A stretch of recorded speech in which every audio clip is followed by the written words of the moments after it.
Good morning everyone, and now we are tackling about victim of abuse. Abuse is a word that is thrown around a lot in casual conversation, and abuse can change personality. The four different main types of child abuse are physical abuse, emotional abuse, neglect, and sexual abuse. The first is physical abuse. Physical abuse is deliberate intention to inflict pain.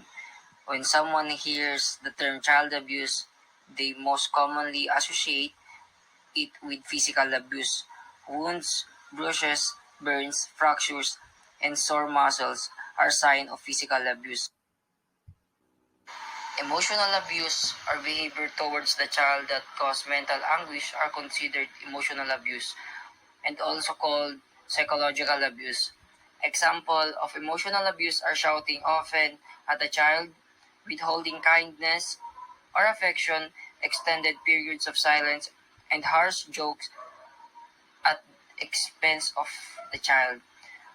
Calling the child names or making other demeaning remarks can be termed emotional abuse or usually result in low self-esteem. Neglect.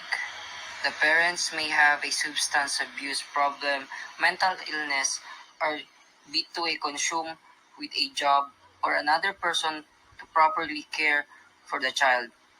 The warning signs for neglect include poor growth, weight loss or gain, poor hygiene, lack of appropriate clothing or supplies to meet their needs.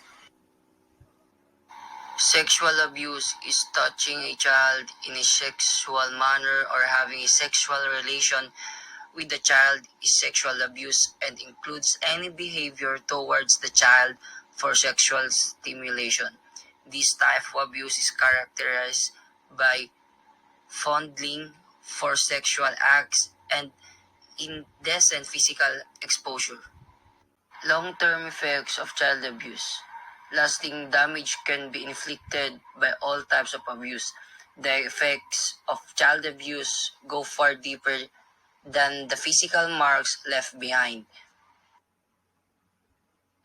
And childhood trauma can alter the way a person's brains and body function, emotions, memory, thinking, and one's sense of self can all be affected by trauma. And childhood